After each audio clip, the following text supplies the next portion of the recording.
기도하겠습니다. 주님, 무엇 하나 부족하지 않도록 채워주셨건만 우리는 환경을 탓하며 때로는 원망하며 하나님께서 우리에게 주시지 아니한 것, 부족한 것들에 대한 불평과 원망으로 지난 한 해를 참 두려움 가운데 보냈습니다. 그러나 이제 새로운 한 해를 하나님께서 은혜 가운데 허락해 주셨으니 올해는 하나님이 우리에게 넘치도록 부어주시는 성령의 역사가 차고 넘치는 한 해가 되게 하여 주시옵소서. 이제 하나님을 예배코자 모인 자들이 하나님의 입으로부터 나오는 귀한 말씀을 받고자 온 마음과 귀를 기울입니다. 이때에 성령 하나님께서 저들로 하여 깨닫게 하신 것처럼 우리에게 오셔서 그 말씀을 밝히 비추어 주시옵시고 우리의 심령 가운데에 온전히 새겨 주시옵소서. 온전히 주님만을 예배하며 영광 돌리며 주께서 이렇게 예배하는 자들을 찾으신다고 하셨기에 이렇게 또한 주님을 찾아 나왔사오니 우리를 주님의 영광 가운데 거하게 하시고 하늘의 크고 놀랍고 비밀스러운 은혜로 더하여 주시옵시고 성령 하나님의 밝히 비추어 주심으로 오늘도 귀한 말씀이 깨달아지는 역사 있게 하여 주시옵소서. 감사드립니다. 예수님의 이름으로 간절히 기도 올리옵나이다. 아멘. 할렐루야. 예, 어떻게 명절들 잘 보내셨습니까? 잘 못 보내셨나 봐요. 5인 미만이라는 제한 때문에 참 각 가정에서도 쉬하면서 보낸 것 같아요. 참 어렵게 보내는 것 같습니다. 정부에서는 여러 가지 대안들과 대책들을 내놓고 있지만 궁극적으로는 코로나가 없어지지 않는 이상은 계속해서 불편함은 이어질 것 같습니다. 여러분께서 이 문제 앞에서 여러 가지 돌파구보다는 하나님이 주신 기회다라는 믿음과 생각을 가지시고 그럼 나에게 어떤 기회를 주셨나라고 살펴보시면 올해도 이때가 더 은혜스러운 때가 될 줄로 믿습니다. 위기가 아니라 여러분에게 기회로 오신 줄로 믿습니다. 이미 여러분과 함께 말씀을 계속 나눕니다. 구구절절히 다른 이야기, 세상적인 이야기 할 필요 없이 말씀이 계속 이어지고 있으니까 여러분께서 기억력에만 의지하지 마시고 기록된 바 성경을 계속 붙잡고 그리고 그 말씀의 내용들의 줄기를 놓치지 마시고 행하여 가시길 바라겠습니다. 수요일 요즘에는요 이미 바울의 이야기로 넘어갔어요. 13장 이후로 넘어갔습니다. 여러분 주일만 예배가 아니에요. 수요일에도 저희 교회는 예배가 있어요. 여러분께서 주일날 예배에 오시고 싶어 하시는 분들이 상당히 많으신 걸로 알고 있는데 수요일에도 예배가 이미 하나님 앞에 드려지고 있으니 철저하게 결단하시고 수요일에도 예배에 함께 하시면 더욱 유익한 시간이 되고 복된 시간이 될 줄로 믿습니다. 조금 감안하실 것은 수요일은 조금 더 길어요. 예. 그게 짜증나시면 오시지 마세요. 집에서 틀어놓고 그냥 하시면서 들으시면 될 것 같아요. 그러나 오시는 분들은 늘 오셔서 시간이 길지만 언제 이렇게 시간이 갔냐고 제 바람이에요. 짧다고 이야기하시는 분들이 계시는데 그렇죠. 말씀에 집중하다 보면 짧죠. 근데 그 수요일 날 지난 수요일 이미 벌써 사도 바울을 파송한 안디옥 교회 이야기로 입이 들어갔어요. 그럼 어떤 유익이 있습니까? 주일 예배는 한 장씩 나가기 때문에 수요일보다는 조금 느리지만 느린 게 아니라 수요일 날 나눈 것들을 주일 날 한 장씩 더 자세하게 또 의대스럽게 살피고 있어요. 그렇다고 수요일 날은 건성건성하는 것도 아닙니다.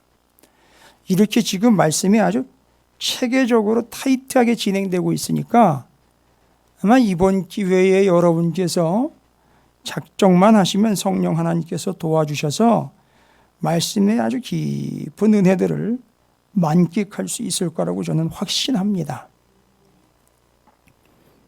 제가 명절 기간 동안에 약간 좀 피곤하길래 집에서 좀 쉬엄쉬엄 하면서 말씀도 읽고 그러고 있는데 그 통도권의 조병호 박사님께서 이제 전화를 주셨는데 너무 송구스럽더라고요. 어린 것이 먼저 문안을 드려야 되는데 뭐 하도 목사님들이 많으니까 그거 다 받으시려면 아마 귀찮으실 거예요. 저는 그냥 그렇게 생각을 하고 저 말고 다른 분이 제 선배님이 누가 전화를 드리셨겠거니 하는 마음에 그냥 위안을 삼고 있었는데 똑하니 전화가 온 거예요. 그래가지고 깜짝 놀랐어요. 마음을 놓고 있었는데 전화가 와가지고 이런저런 위로와 격려의 말씀들을 해주시는. 그래서 제가 그런 말씀을 드렸어요. 제가 요즘에 그 예전에 공부했던 통성경 렉처러 강사 과정이죠. 렉처러 지도자 지침서를 읽고 있는데 박사님 너무 재미있습니다. 그랬더니만 웃으시더라고요. 좋아하시는 것 같아요. 좋으시라고 드린 말씀이 아니에요. 정말이에요. 제가 그걸 수십 번 했거든요. 지루할 것 같습니까? 짜증날 것 같습니까? 제가 여러분에게 똑같은 이야기를 반복하면요. 짜증날 것 같아요? 지루할 것 같습니까? 아니요. 성령이 역사하신다면 아주 재미있고 흥미진진할 거예요. 세상 어떤 이야기 신문 펼쳐서 그 아십거리들 읽는 것보다 더 흥미진진할 겁니다. 진짜 재미있더라고요. 너무너무 재미있어요. 저는 그렇게 재미있어 본 적은 없어요. 그래가지고 요즘 계속 그거를 공부한다라는 의미보다는 그냥 좋으니까 읽고 있어요. 이런 말씀이 그렇게 되기를 주님의 이름으로 축복합니다. 그렇게 되려면 어떻게 되어야 되는지 오늘 말씀에 이제 구체적으로 나와 있어요. 그런데 그 사도행전 13장 이후로는 바울이 이방의 복음을 전하게 되는 이야기요. 오늘은 우리는 주일날 사도행전 11장입니다. 12장까지는 아직 예루살렘 12사도 본교회에서 복음을 전하는 이야기들이 기록이 되어 있어요. 이런 구분점은 좀 하실 수 있어야 될 것 같아요. 그 차이가 이제 12장이 분기점이 되는데 지금 11장은요. 앞에서 무슨 일이 있었느냐 하면 고넬료의 집에 베드로가 가서 복음을 전했던 사건이 앞에 있었어요. 그래서 복음을 전해놓고 베드로가 예루살렘 본교회에 가서 그 고넬료의 집에서 있었던 성령의 역사의 사건을 보고를 합니다. 과연 어떻게 보고를 하는지 그만히 한번 살펴보십시오. 그리고 그 뒤에 안디옥 교회 이야기가 나와요. 자, 고넬료의 집, 예루살렘 본교회, 안디옥 교회. 예루살렘 본교회를 중심으로 고넬료의 이방인 가정에 들어가 복음을 전했던 베드로의 성령 역사의 사건을 예루살렘 교회에 와가지고 보고를 하고, 그리고 안디옥 교회, 여러분 왜 안디옥 교회 얘기가 나올까요?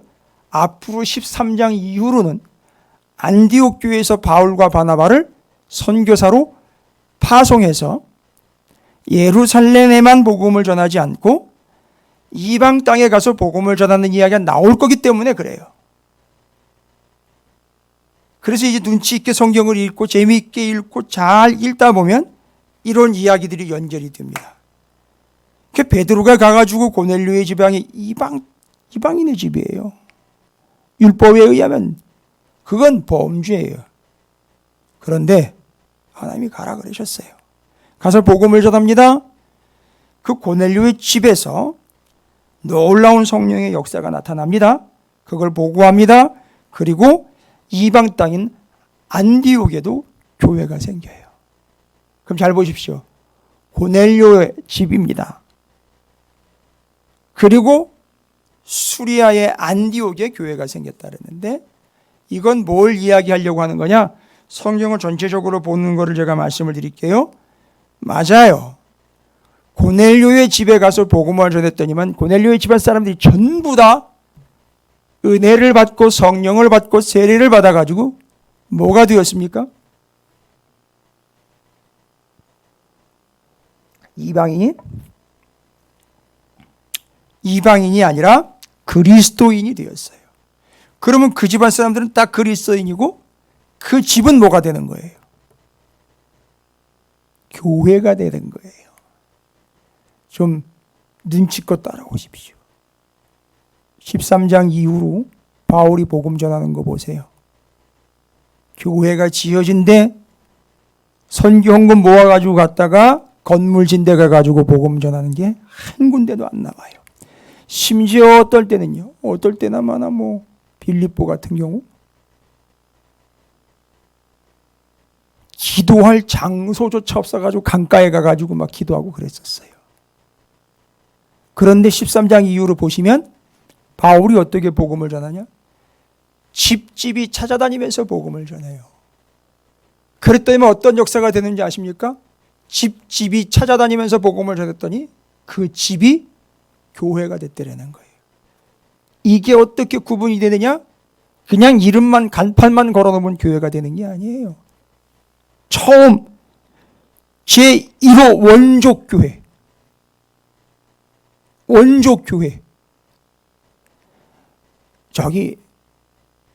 여기 신설동 제기동 이쪽으로요. 논란 많이 되는 거 있잖아요.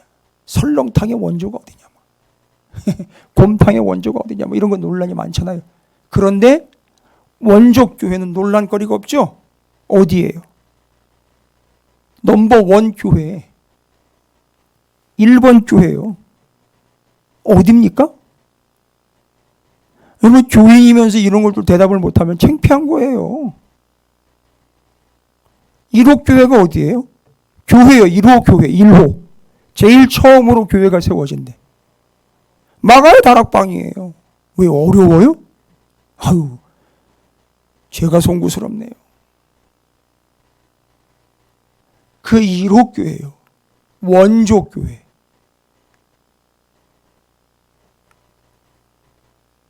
그 집 바로 누구네 집이요? 마가의 집에, 그것도 다락방에 교회가 생겼다고요. 여러분, 왜 교회가 됐는지 아십니까? 사람들이 120명 이상이 모여서 교회가 된 거예요? 아니요. 성령이 거기 임했기 때문에 교회가 된 거예요. 여러분, 아무 집이나 다 교회가 되는 거 아니에요. 그리고 아무 집이나 다 교회 만들어버리면 골치 아파요. 교회 욕이나 얻어먹죠. 정말 제대로 성령이 임하니까 마가의 집이 교회가 된 거예요.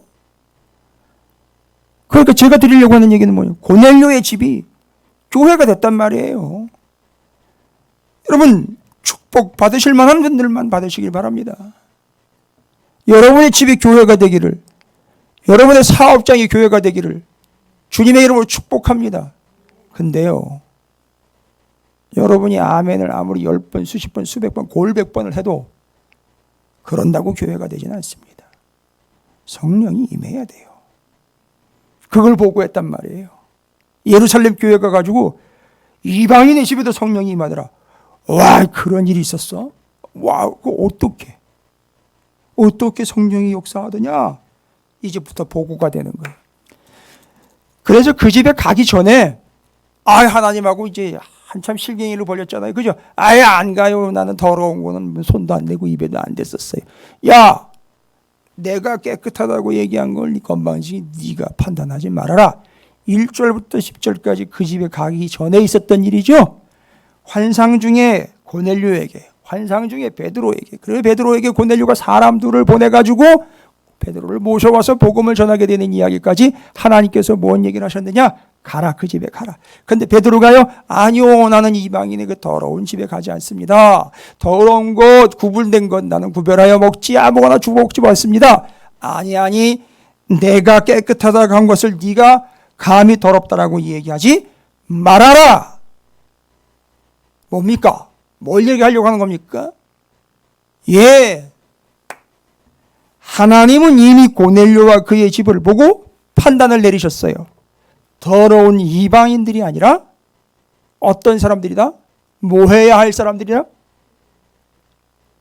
무엇을 어떻게 해야 할 사람들이기에 누구를? 베드로를 글로 보낸 거예요. 왜 보냈습니까? 헌금 거두러 보냈습니까? 아니요. 고넬료와 함께 그 집에 있는 모든 사람들을 다 구원하기 위해서 보내신 거예요. 그래서요. 그 집이 교회가 됐던 거예요. 그리고 성령이 임했던 거예요. 와. 그래서 이제 베드로가 크게 깨달았죠. 뭘 깨달았습니까? 이거 깨달으면서 창세기의 아담과 하와 이야기가 생각났을 거예요. 아담과 하와가 범했던 죄가 뭔지 아십니까, 여러분? 선악과 따먹지 말라고 이야기할 때 그걸 따먹으면서 이 사람들은 스스로 무엇처럼 되려고 했다는 얘기죠? 하나님처럼 되려고 했던 거죠. 그래서 하나님처럼 돼가지고 뭐 하려고 했다? 자기들이 무엇이 선이고 무엇이 악인지를 자기가 판단하려고 했단 말이죠. 아니, 노. 판단자는 내가 아니고 나지. 너는 내가 판단한 걸 순종해야 하는 존재이지. 어디 함부로 내 앞에서 옳다 그르다를 네가 감히 판단하느냐. 판단의 주체는 나다라는 거예요. 그래서 1절부터 10절까지 절대 잊지 마십시오. 성령이 충만한 사람들의 첫 번째 특징이 뭔지 아십니까? 자기 스스로 판단하지 않아요. 하나님이 판단하시면 그걸 순종하지. 성경이 옳다 하면 옳은 거예요. 성경이 아니다 하면 아닌 거예요. 그래서 판단하시는 이는 하나님이시다. 판단의 주체는 우리 주님이시다. 우리는 그걸 판단하는 게 아니라 뭐 하는 자다? 순종, 복종하는 자다라는 거예요. 할렐루야. 여러분이 판단하지 마세요. 누구는 어떻고 뭐는 어떻고 저 사람은 꼴 보기 싫고 저 사람은 뭐가 문제고 저 사람은 뭐가 잘못됐고 당신이 그런 존재예요. 지금 당신이 그렇게 판단하고 있는 당신이 그런 사람이라고요. 함부로 손가락질하며 기분 나빠하며 판단하지 마세요. 하나님은 그렇게 얘기하셔요. 그런 판단으로 내가 판단받고 있다 이래 얘기해요. 하나님이 그렇게 판단하세요. 그래요. 판단하고 싶으면 그냥 마음껏 판단하고 사세요. 그러나 그러한 판단으로 당신을 판단하고 계시는 하나님을 두려워할 줄 아시라는 말입니다. 형제 보고 라가 뭐예요? 형제 보고 바보, 재수 없는 놈, 나쁜 놈이라고 이야기하는 그들 연자맷돌 달아가지고 그냥 물에 쳐넣는 게 낫다고 얘기를 해요. 아예 판단하지 말라는 거예요. 왜 판단을 합니까? 뭘 평가를 해요? 뭐가 어떻게 얼마나 잘했다고? 여러분, 우리는 판단자가 아닙니다. 우린 실행자들이에요. 그냥 순종하면 됩니다. 할렐루야. 그게 성령의 역사예요. 그러니까 지금 신앙생활을 한다. 교회의 장로네, 위로부터 목사네, 장로네, 권사네, 집사네, 성도네 해도 아직도 여전히 성령이 뭔지도 모르고 성령이 임하지도 않은 존재들이 수두룩 뻑적지근하다는 거예요. 계속 남을 판단하고 뭐는 어떻고 계속 자기 주장만 내세우고 있는 이들 다 성령이 임하지 않은 상태라는 거죠. 아쉬운 거지요. 첫 번째 성령의 역사는 하나님이 판단하신다는 거고 그 판단을 믿고 순종한다는 겁니다. 할렐루야. 이제 우리 이렇게 갑시다. 우리가 판단하지 말고 판단의 주체이신 하나님께서 말씀하신 것을 순종했으면 좋겠어요. 그래서 베드로가 어떻게 했어요? 예, 주님, 제가 판단했다는 실수 인정합니다. 그리고 이제 그 이방인의 집으로 가요. 옛날 같으면 그게 뭐가 되는 거죠? 율법에 의하면 범죄가 되는 거예요. 율법을 어긴 거예요. 그렇죠. 그러나 갑니다. 누가 판단했죠? 하나님이. 뭐라고 판단했습니까? 고넬료는 더러운 자가 아니라 구원받아야 될 자니까 네가 가서 말씀 곧 복음을 전해라. 갔습니다. 갔더니만 그래, 예루살렘에 보고회잖아요. 그래서 갔어요. 갔더니 어떻게 됐어? 가가지고 제가 말씀을 전했습니다. 말씀이라 하면요, 복음을 전했습니다. 우리 주 예수 그리스도께서 어떻게 이 땅에 오셨고 그분이 어떤 분이신지를 복음 곧 말씀을 통해 전했습니다. 그랬더니만요, 와우, 그 집에, 이방인의 집에 어마어마한 역사가 나타났습니다.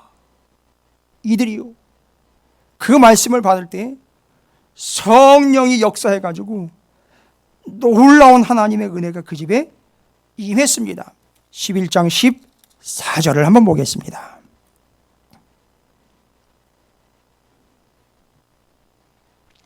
그가 너와 내 온 집이 구원받을 말씀을 내게 이르라 함을 보았다 하거늘 내가 말을 시작할 때에 성령이 그들에게 임하시기를 처음 우리에게 하신 것 같이 하는지라 라고 어디 가서요? 고넬료의 집에 가서 그들에게 복음을 전할 때 그 놀라운 역사를 이렇게 기록하고 있습니다. 그가 너와 내 온 집이 구원받을 말씀을 내게 이르리라 함을 보았다 하거늘 이라고 이야기할 때 그 말씀 있죠. 말씀. 여러분, 제가 지난 수요일 날 여러분에게 퀴즈를 하나 낸다고 그랬는데, 주일날. 예. 베드로는 이제 뭘 가지고 갔죠? 베드로요, 그때 나면서부터 걷지 못했던 사람. 제가 사도 바울 이야기하면서 복음을 전할 때 사도 바울이 그런 역사들이 수두룩하게 일어났었어요. 그런데 베드로가 고넬료의 집에 갈 때 은과 금은 그에게 없었어요. 그 오직 베드로가 갈 때, 그 고넬료의 집에 갈 때 가지고 간 것은 뭐죠? 그렇죠, 복음. 말씀 가지고 간 거예요. 그 복음 보따리 가지고 간 겁니다. 가가지고 그 집에다가 풀러 놨어요. 자, 그가 가지고 간 말씀은 이렇게 해서 들고 갔어요. 가가지고 복음을 전했더니만 그 복음을 전할 때 어떤 현상이 나타납니까? 내가 말을 시작할 때 성령이 그들에게 임하시기를 처음 우리에게 임하신 것과 같이 하네. 여러분, 처음 임했다라는 건 언제 얘기해요? 그렇죠. 마가의 다락방에 우리 유대인들에게 성령이 임했던 것처럼 똑같이 임했다는 거예요. 세상에 그럴 수가 있나? 그러면서 그들이 18절 이 말을 듣고 잠잠하여 하나님께 영광을 돌려 이르되 그러면 하나님께서 이방인에게도 뭐예요? 생명 얻는 회개를 주셨도다 하니라. 그러니까 그 집 사람들이 다 어떻게 된 거예요? 구원받은 거예요. 그 구원받았다라는 이야기는 그 말씀이 복음으로 전파될 때 그 집에 있었던 사람들이 그 말씀을 어떻게 한 거죠? 그냥 듣고 흘려보낸 게 아니라 말씀 전할 때 뭐가 임했다 그랬죠? 성령이 탁 임하니까 복음을 탁 받는 순간 첫 번째 뭐를 어떻게 했을까요? 복음이 자기에게 탁 와닿는 순간 물어볼게요. 뭘 깨달았을까요? 뭘 깨달았을까요? 복음이 딱 와닿는 순간. 그 복음은 예수예요. 이방인들은 지금까지 예수, 그분이 어떤 분, 뭘 어떻게 하셨는지 잘 몰랐으나 그걸 깨달았어요. 아, 그 예수가 그런 분이었구나 하고 예수님이 어떤 분인지를 깨닫는 순간 또 깨달은 게 있죠. 예수는 그런 분이고 나는 죄인이라는 걸 깨달은 거예요. 그러니까 이제 나는 오직 예수로만 구원을 얻을 수 있구나라는 걸 또 깨달은 거야. 그래가지고 이제는 내가 예수를 어떻게 해야지만 구원을 얻을 수 있구나. 믿어야지만 구원을 얻을 수 있구나. 이걸 한꺼번에 다 깨달은 거란 말입니다. 어떻게 깨달았다고요? 성령께서 역사하셨기에 깨달았다는 거예요. 베드로는요, 기록된 말씀을 가지고 갔지요. 요거 가지고 갔어요. 그런데 거기 그 집에 있었던 사람들은 요걸 그대로 전하는 순간 성령의 역사도 어떻게 해요? 그 말씀이 깨달아지면서 내가 죄인이고 내가 죄인이기 때문에 용서받아야지 구원을 얻고, 용서받으려면 옛날에는 베드로가 이야기했을 거예요. 그때는 옛날에는 이런 식으로 용서를 받았습니다. 어떻게 해요? 얘기해 보세요. 옛날에는 구약시대 때도 어떻게 용서받았어요? 대답 못하면 끝까지 그 상태로 가세요. 뭘 어떻게 해야죠? 흠이 없는 재물을 누구한테 가서? 제사장한테 가서 거기다가 안수해가지고 재물을 잡아서 죽이고 자기는 용서를 받고 매번 그렇게 했어야 된단 말이죠.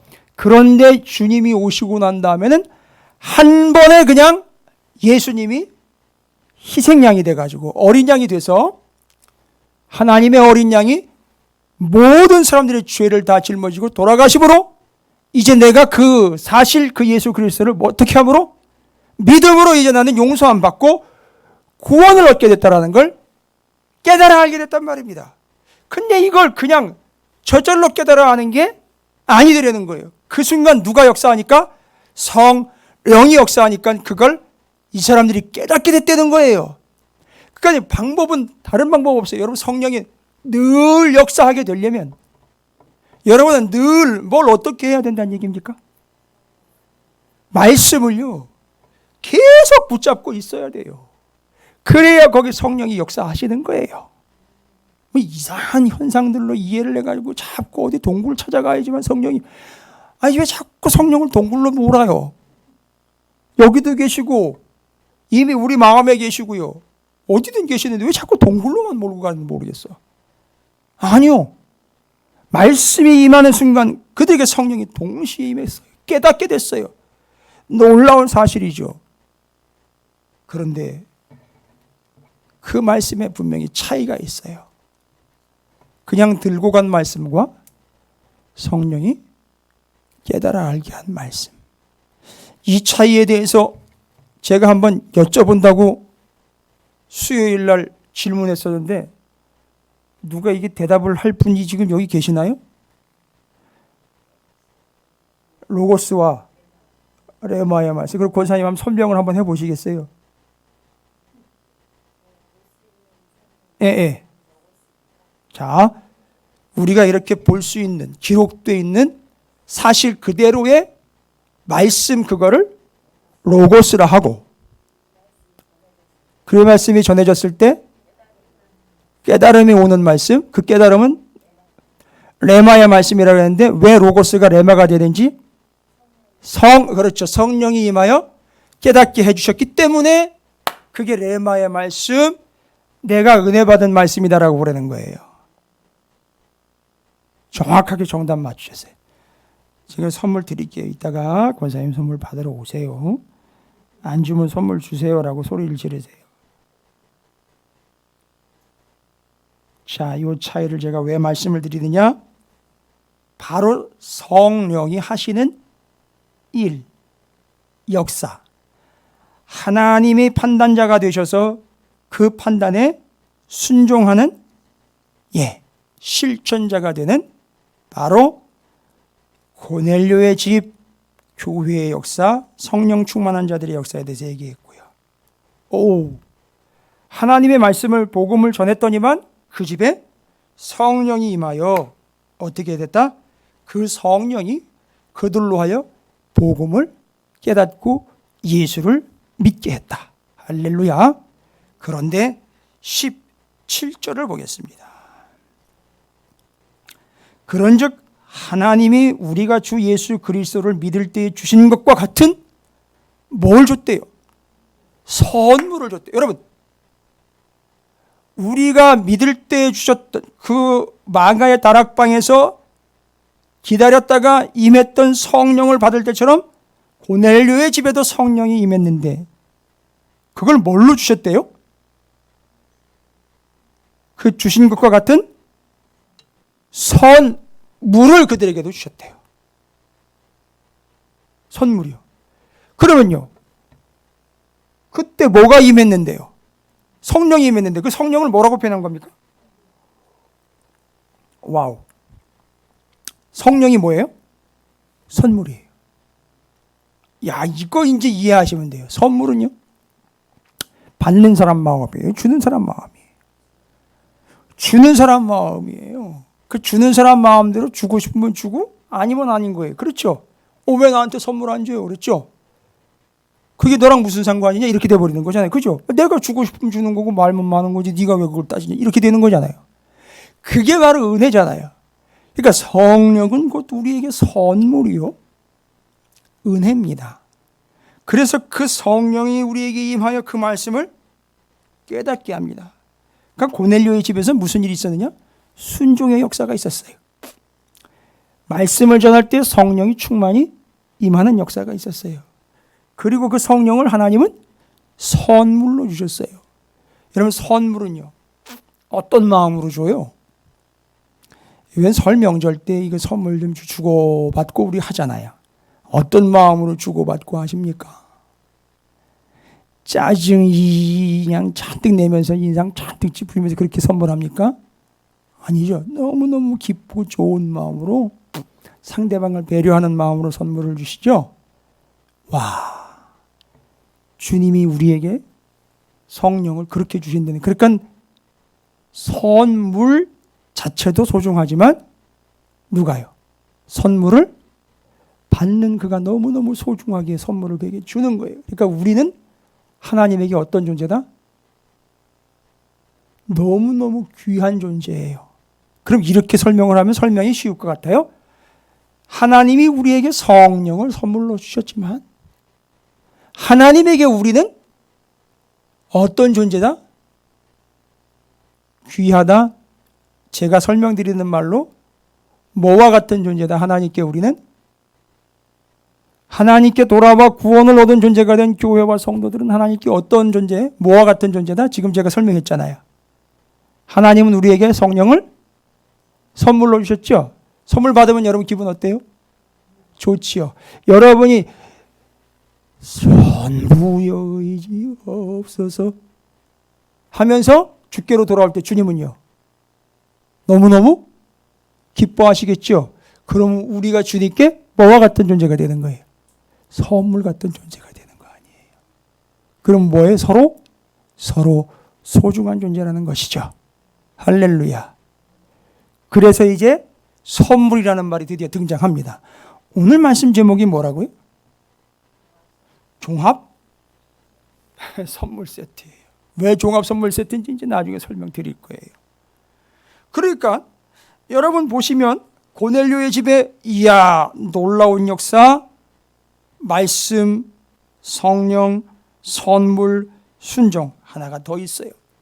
여러분 그 말씀 중에 18절 그들이라는 말이죠. 그들이 말을 듣고 잠잠하여 하나님께 영광을 돌려 이르되, 그러면 하나님께서 이방인에게도 생명 얻는 뭘 주셨어요? 회개를 주셨다는 거예요. 회개라는 건 뭐예요, 여러분? 맞아요. 깨닫는 거죠. 돌이켜 오는 거죠. 이걸 둘을 합쳐야 돼요. 이후에 깨닫고 주님께로 돌아오는 걸 회개라 그래요. 그러니까 그런데 잘 보세요. 그 사람들이 회개했다라고 말하지 않고, 잘 보세요. 하나님께서 회개를 주셨대요. 그렇다면 와우, 좀 전에 뭘 주셨다 그랬어요? 선물로 뭘 주셨어요? 성령 주셨잖아요. 성령을 주실 때, 아니 그 전에 뭘 하나님이 또 줄 때 성령이 임했다 그랬죠? 말씀 전할 때, 복음 전할 때, 그러니까 복음 주니까, 그걸 받으니까 성령을 선물로 또 주시니, 또 그걸 받으니 말씀이 또 깨달아지고, 깨닫고 나니 와, 내가 죄인이구나 하여 누구에게로? 하나님께로 다시 돌아와 회개하게 되니, 이 회개 역시 우리에게 주신 선물이라는 거예요. 왜 선물이 되는지 아시겠어요? 성령을 선물로 주셨기에 성령을 선물로 줄 때 그들이 그걸 깨닫고 돌아온다는 거예요. 그래서 회개 역시 선물이라는 거예요. 그러면 다 보십시오. 말씀, 성령, 회개하여 돌아오는 것 전부 다 우리가 한 게 아니라 성령 하나님께서 하셔서 선물로 주신 거예요. 그러니까 하나님의 복음이 그들에게 임할 때 성령의 역사, 말씀의 역사, 복음의 역사, 순종의 역사, 회개 역사, 성령 한 분 임했는데 말씀, 복음, 순종, 회개, 돌아옴, 깨달음 하나 안에 어마무시하게 많은 것들이 그 성령 안에 다 들어있는 거예요. 그래서 그 성령이 우리에게 종합 선물 세트가 되는 거예요. 할렐루야. 선물 받으시기 바랍니다. 그래서 서운해하지 마세요. 퀴즈를 맞힌 분한테는 맞췄으니까 그에 상응하는 보상을 드려야 되는 건 제 마음이에요. 내 마음이에요. 왜요? 하나님은 그러시지 않았지만. 근데 오늘이 뭐 애들 말하는 것 보니까 발렌타인데이인지 뭔지 해가지고 여자가 남자들한테 초콜릿 주는 날이래요. 그래서 제가 누구 하나 퀴즈 맞췄다가 아무리 퀴즈를 맞췄지만 그 한 사람을 선물을 그 한 사람만 주면 좀 삐질 것 같아가지고 여기 예배에 오늘 오신 분들은 제가 죄송합니다. 이 방송 들으시는 분들 죄송합니다. 제가 한번 할게요. 다음 주부터는 이제 한 20%로 또 는데요. 그러니까 난 나라가 이렇게 고마운 줄은 이제 처음 알았어요. 나라가 다음 주부터는 또 20%로 올려준다니까 나라가 나한테 이렇게 참 고마운 존재인지 이제 알았어요. 지금 10% 하다가 20% 하니까 28, 이제 한 30명가량 되면 그분들 여기 오셔가지고 예배 이제 드릴 수 있다는 거 아니에요. 그때도 제가 한번 할게요. 근데 제가 재정이 그렇게 빵빵하지 않기 때문에 늘 못해요. 그건 여러분이 이해하셔야 돼요. 그래서 오늘 뭐 여자가 남자한테 초콜릿 선물 주는 날이야. 그게 그래서 그런 게 아니라 한 분만 드리면 또 삐칠 것 같아가지고 제가 여기 오신 모든 분들한테 초콜릿은 못 드리고 초코 우유를 하나 드리려고 그래요.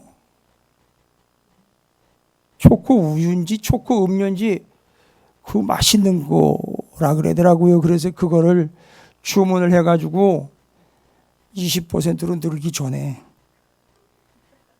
그건 아니에요. 어떻게 오늘 딱 맞아 떨어지다 보니까 그렇게 된 거예요. 하나씩 받아가시기 바랍니다. 제 마음이에요. 선물입니다. 에게 뭐 이런 걸 가지고 놓고 가세요. 당신이 사서 드세요.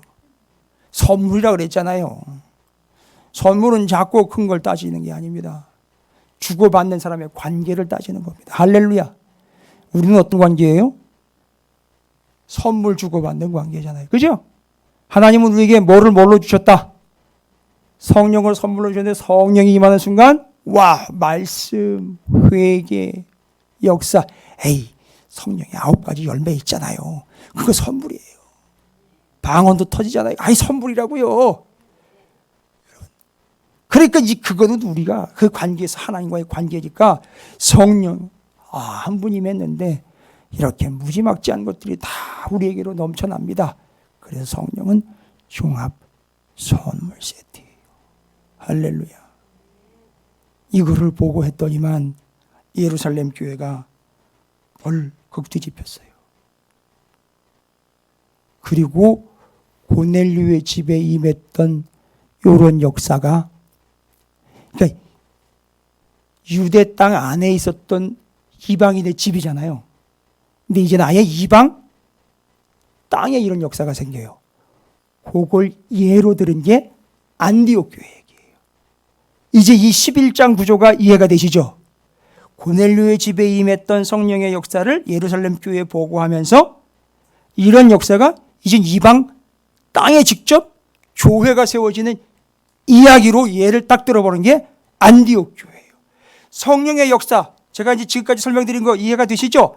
1절부터 18절 표시해 놓으세요. 특별히 1절부터 10절 판단자는 내가 아니라 주님이시다. 그건 따로 적어 놓으시고 1절부터 18절까지는 고넬료의 집에 임했던 성령의 역사, 그래서 종합 선물 세트다 해서 말씀, 성령의 깨달음, 회개, 순종 이런 것들이 역사로 나타났던 거죠. 근데 이게 이방 땅에도 나타납니다. 안디옥 교회에 나타납니다.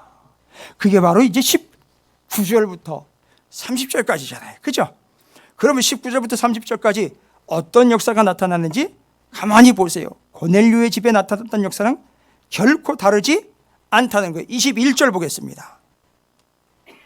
안디옥 교회에 복음이 임했습니다. 여러분 어떻게 여기까지 복음이 갔는지는 잠깐 설명드릴게요. 그 스데반이 왜 순교당하는 사건이 있었잖아요. 그래가지고선 순교당하면서 몇몇이 추방을 당해요. 그 추방당한 사람들이 이래 걷고 해가지고 이방 땅까지 이르게 된 거예요. 이르러서 거기 복음이 전파가 돼 수리아에 있는 안디옥 교회가 복음을 받아들이게 됩니다. 21절. 그래서 그 복음을 받아들였더니만 잘 보십시오. 주의 손이 그들과 함께 하심에 수많은 사람들이 믿고 죽게 뭐예요? 돌아오더라. 이 돌아온다는 게 뭐예요? 아까 얘기했잖아요. 그렇지요. 똑같지요. 그러면 잘 보십시오. 거기 가가지고 그 사람들이 뭘 전했을까요? 누구네 집에 가셨던 것처럼 베드로가 고넬료 집에 가서 했던 것처럼 복음을 그대로 전했겠죠. 전했더지만 그 동네 안디옥에 21절 주의 손이 그들과 함께 하시매 주의 손이 그들과 함께 하시매. 여러분 여기 손이 뭔지 아십니까? 여러분 영어로는 손이 뭐예요? 좋은 유치원 나오셨나 봐요. 영어로는 핸드죠. 그런데 이건 헬라어로 케이르라는 단어예요. 근데 케이르라는 단어는 핸드라는 뜻이 없어요. 주의 손. 이게 의지적으로 비유적으로 썼구나. 들어보세요. 여기 하나님의 손이 그들에게 임했다. 그대로 21절에 그들과 함께 하셨다. 여기 하나님의 손이라고 할 때 이 손은 케이르 곧 파워예요. 영어로 하면 파워. 능력. 그리고 왜 그들에게 복음을 전했을 때 그들에게 뭐가 함께했다? 능력이 함께했다. 손이 함께했다. 그죠? 근데 그 손은 뜻이 뭐예요? 힘, 능력이죠. 기억나십니까? 오직 성령이 너희에게 임하시면 너희가 권능이 능력 파워잖아요. 그죠? 그러니까 지금 여기서 말하는 능력 파워는 곧 뭐가 임했기에? 성령이 임했기에. 그러니까 성령은 곧 또 뭐가 되는 거예요? 그렇죠. 빙고. 고사님 2개 가지고 가세요. 능력인 거예요. 성령은 곧 뭐다? 능력인 거예요. 그러니까 성령 때문에 사람들이 뭐 했는데요? 회개하며 돌아온 게 고넬료의 집과 똑같은 현상이에요. 그런데 이게 능력이 아니면 잘 보십시오. 21절에 어떤 사람들이래요? 수많은 사람들이 돌아갔대요. 와우. 그러니까 성령이 능력이 아니면 수많은 사람이 돌아올 수가 없죠. 그러니까 성령은 또 뭐예요? 능력이에요. 종합선물 세트라 그랬죠? 또 추가가 되죠? 그럼 우리에게 뭐가 생긴다? 능력이 생기는 거예요. 여러분 괜히 길가에 가가지고선 손을 쫙 뻗치면 장풍이다 이런 능력 아닌 거예요. 그런 얘기가 아니에요. 전하면 사람들이 막 돌아와요. 할렐루야. 복음을 제대로 전하는 능력, 전하면 사람들이 회개하며 돌아오는 능력, 하나님 판단하지 않고 스스로 순종하는 능력, 회개하는 능력, 이런 게 우리에게 임한되는 거예요. 그러니까 성령은 곧 또 선물이면서 능력이에요. 이야, 성령이 임할 때 우리에게 또 능력이 임합니다.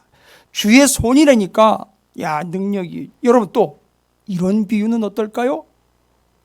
그래서 안디옥에 교회가 세워졌죠. 하나님의 손, 핸드. 그래서 이건 비유적으로 쓴 거예요. 하나님의 손이 임했다, 능력이 임했다. 근데 교회는요, 몸의 구조에다가 비교하잖아요. 그죠? 몸의 구조에다 비교할 때 교회의 머리가 예수님이고, 손, 발, 다리, 다 뭐라 그래요? 지체. 그 지체가 바로 뭐예요? 우리 성도들이에요. 그러면 잘 보세요. 우리 성도들이 손이라고 하나만 언급했지만 이건 굳이 그 비유를 좀 풀어서 설명드리면 우리 성도들 곧 하나님의 지체, 몸된 교회의 지체들의 손과 발과 같은 우리가 바로 뭐가 되느냐? 하나님의 능력이 된다라는 걸 또 바꿔서 설명할 수 있어요. 하나님의 능력이 우리에게 성령이 임할 때 오지만 그렇게 되면 우리가 또 주님의 뭐가 돼요? 손과 발이 되어서 우리가 그런 능력 있는 존재가 된다는 거예요. 그래서 하나님이 쓰신다는 거예요. 하나님의 능력이 우리에게도, 하나님의 손이 우리에게도 임하지만 우리가 그 손이 능력이 되어 하나님의 일들을 감당하는 역사도 있게 된다라는 겁니다. 그래서 이 안디옥 교회는 잘 보세요. 하나님의 뭐가 되어버렸어요? 손이 돼가지고 여기서 뭘 했어요?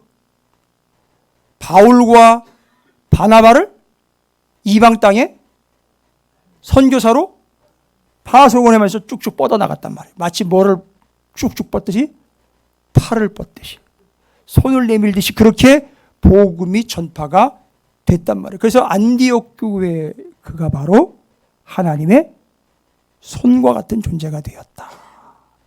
그래서 안디옥 교회가 복음을 전할 때, 선교사들이 복음을 전할 때 능력의 역사, 회개의 역사, 하나님의 성령의 역사가 곳곳에 나타났다.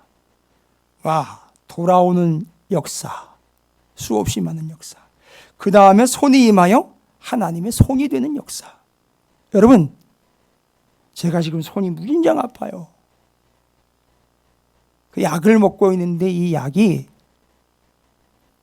나쁜 것도 없애기도 하지만 제대로 된 거를 망가뜨리기도 해요. 그래서 이게 제일 심각한 게 염증을 일으킨대요. 그러다 보면 이 손이 염증이 생기면 물집, 발에도 막 물집 이런 게 생기고 그러면서 막 터지고 막 쓰리고 막 난리도 아니에요. 이게 이제 이렇게 구부리지도 못할 정도로 많이 아파요. 이게 아프다 보니까 여러분 여기 병이 물병이 없는데 플라스틱 물병 있죠? 그것도 제가 못 따요. 제 아내나 제 딸들이 따줘요. 이거 한번 잘못했다가 아파가지고 아주 죽는 줄 알았어요. 아주 마디마디가 지금 다 헤어지려고 그러는데 보세요. 이게 그렇게 잘 쓰던 손이요. 이게 아프고 힘이 빠지다 보니까 플라스틱 병뚜껑 하나도 못 딴단 말이에요. 그런데 하나님의 성령이 임하면 그들이 능력이 돼가지고 하나님의 손과 발이 돼가지고 강력한 역사를 이뤄낸다는 거예요. 그래서 제가 더욱더 하나님 앞에 성령 충만을 간구해야 되겠구나. 우리 교회에 사랑하는 성도들이 하나님의 손과 발이 되도록 성령 충만을 더 긴밀히 구해야 되겠구나. 제가 뼈저리게 느끼면서 침상에 앉아가지고 계속 기도 중에 있어요. 할렐루야. 지금 안디옥 교회에 이런 역사가 나타났어요. 자, 복음 전했더니 성령이 임하여 수많은 사람들이 회개하며 돌아왔어요. 하나님의 능력 곧 손과 같은 성령이 임했더니 그 하나님의 교회가 하나님의 손과 발이 되어 하나님의 능력과 역사를 펼쳐내드리는 거예요. 할렐루야. 그리고 26절이 끝이에요. 26절, 끝이 아니구나. 끝에서 두 번째구나. 26절. 바나바가 사울을 만나러 다소에 가서 만남에 안디옥에 데리고 와서 둘이 교회에 1년간 모여 있어 큰 무리를 가르쳤고 제자들이 안디옥에서 여러분 1년 동안 바울과 바나바가 앞서서 선교사님들이 와가지고 복음 전해놓은 거 있잖아요. 그거를 바울과 바나바가 1년 동안 하드 트레이닝을 해가지고 심화 과정으로 39권의 구약 성경을 가지고 복음을 아주 철저하게 가르쳤어요. 그랬더니만 어떻게 됐대요? 26절에 보니까 큰 무리를 가르쳤고 제자들이 안디옥에서 비로소 뭐래요? 그리스도인이라 일컬음을 받게 되었더라. 와, 이 사람들이요. 그렇게 복음이 임하여 성령이 역사하니까 회개하여 돌아오고 주님의 손과 발이 되는 교회가 되었고, 그들이 비로소 난 손이야, 난 발이야 라고 자기를 드러내지 않고 뭐 했다? 말로 하자면 내 머리는 주님이야 라고 주님을 드러냈단 말이에요. 그래서 그들이 이름이 나 김성호야가 아니라 나 그리스도인이야 이렇게 되더라는 거야. 제 교회 다니는 애야, 제 예수 믿는 애야, 제 예수 환자야, 제 예수쟁이야, 이렇게 됐다는 거예요. 여러분, 이 그리스도인이라는 말은 별명이에요. 그리스도인이라는 말은 안디옥 교회 교인들이 스스로 자기네가 만들어낸 말이 아니에요. 자기네가 자기네를 부른 말이 아닙니다. 바깥에서 이 사람들을 보고 붙여진 별명이에요. 그러니까 예수쟁이라는 얘기죠. 오, 뭐예요? 그 사람들이 인정받은 게 아니잖아요. 그 사람들이 믿는 예수를 인정해 준 거예요. 옛날에는 그랬어요. 정말 예수 믿는 것 같구나, 정말 예수 믿는 자로구나, 이렇게 인정을 했다고요. 그러니까 안디옥 교회에도 이런 역사가 나타났잖아요. 많은 사람이 돌아옵니다. 주님의 손과 발이 되었고요. 그리고 그들이 비로소 주의 이름을 드러내는 자들이 됐습니다. 이게 다 성령의 역사예요. 여러분, 11장에는 이런 역사들이 기록되어 있으나 성령의 역사는 그 수를 헤아릴 수가 없습니다. 그래서 성령은 그 한 분의 역사로 어마어마하게 많은 역사가 나타나는 종합 선물 세트예요. 그래서 주님이 오셔가지고 뭐 하셨어요? 성령 받아라 이랬단 말이에요. 여러분, 주실 분이 받으려니 받을 자가 받아야죠. 그럼 우리는 뭐 해야 돼요? 받을 준비하고 주세요, 주세요, 주세요. 여러분, 강아지들이 갓 태어나가지고 우선 젖 빠는 거 보셨어요, 여러분? 새끼들이 어떻게 기가 막히게 태어난 지 몇 분도 안 되는 게 꼬물꼬물 거리는 게요. 지 애미가 핥아주면 이 양수이가 다 핥아져가지고 이 털이 뽀송뽀송해지면 이놈이요, 젖을 찾아가지고, 어미의 젖을 찾아가 기가 막히게 찾아가지고 가가지고 그걸 물어버려요. 그걸 쭉쭉 빨아당기면서 그걸 자기가 먹고 살려고.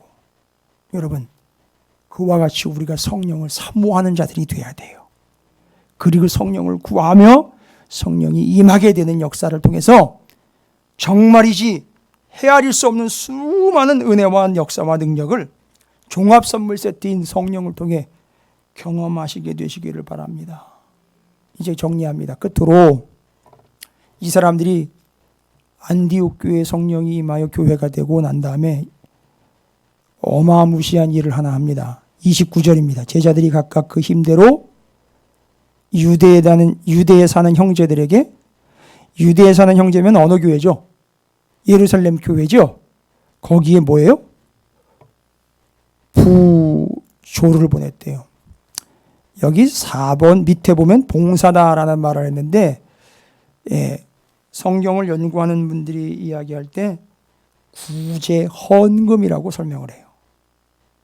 안디옥 교회가 예루살렘 교회가 어려운 거를 알고는요, 원래 이제 원조 교회고 본 교회이긴 하지만 예루살렘 교회가 상당히 좀 어려웠었어요. 그 교회를 위해서 안디옥 교회가 그냥 그 자리에서 즉시로 뭐 한 거죠? 본 교회인 예루살렘 교회를 위해서 선교 헌금 개념의 구제 헌금을 걷어가지고요, 그걸 어떻게 했어요? 그걸 보냈어요, 예루살렘 교회에. 그럼 이거 이해가 됩니까? 복음을 받아들여 빚진 자들이 오히려 복음을 전해준 그들을 위하여 가진 것을 나누어 주고 다른 이의 손을 섬기며 잡아주는, 다른 이의 손도 잡아주는 그 손이 된 거예요. 그러니까 이게 뭐예요? 하나님의 손이 되어 다른 이의 손을 잡은 거죠. 하나님의 손이 되어 하나님의 능력의 손을 붙잡은 자가 다른 이의 연약한 손을 붙잡아주는 자가 됐다는 겁니다. 신앙적으로 얼마나 교만한 사람들이 많은지 몰라요. 자기가 신앙생활하는 걸 얼마나 자랑스럽게 여기고 형제와 자매들을 우습게 여기고 깔보며 낮게 보는 이들이 있는지 몰라요. 그거는 성령 아닙니다. 먼저 다가가 손을 잡아주고 그들을 위해 먼저 배려해주고 어쨌든 우리는 빚진 자들이에요. 그래서 그들을 위해 부조를 했다. 선교 헌금까지 거두어서 구제 헌금까지 거두어서 그들을 구제하고 돕는 일에 나섰던 이 안디옥 교회. 여기에서 이제 복음의 손길이 전 세계로 뻗쳐나갑니다. 놀랍지요. 놀랍습니다. 저는 오늘 여러분에게 성령을 말씀드렸습니다만 그 성령의 열매와 결실로 예루살렘 교회, 고넬료의 집, 안디옥 교회, 그리고 찾으시는 교회, 그리고 여기 한 사람 한 사람 방송을 보고 계시는 당신 한 분 한 분이 바로 그런 존재들입니다. 저는 굳게 믿습니다. 성령, 우리 주님의 영, 하나님의 영 한 분이면 충분합니다. 성령 충만을 저는 더 구할 겁니다. 교회를 위해서, 여러분을 위해서도 저를 위해서도 간절히 구할 겁니다. 그 놀라운 은혜 한 보따리씩 들어있는 그 종합 선물 세트인 성령으로 저는 기뻐할 거예요. 여러분 다 같이 성령 충만을 구합시다. 더 충만하도록 구합시다. 저절 사모하는 핏덩어리처럼 그렇게 성령을 사모합시다. 오늘부터 꼭 하루에 3번씩 성령 충만을 위해 어디 계시든 길을 가시든 앉아 계시든 화장실에 계시든 성령 충만히 부어주시옵소서 실질적으로 구해보시기 바랍니다. 성령이 임하실 줄로 믿습니다. 기도하겠습니다. 하나님 감사합니다. 성령 충만으로 인해서 우리에게 부족함이 없게 하시고 우리에게 능력이 넘치게 하심을 감사드립니다. 이제 우리가 성령의 역사하심으로 이 어마어마한 하나님의 선물들을 누리고 또 나눌 수 있는 교회와 성도들이 되게 해 주시옵소서. 주여 우리에게 성령 충만히 임하여 주시옵소서. 예수님의 이름으로 간절히 기도 올리옵나이다. 아멘.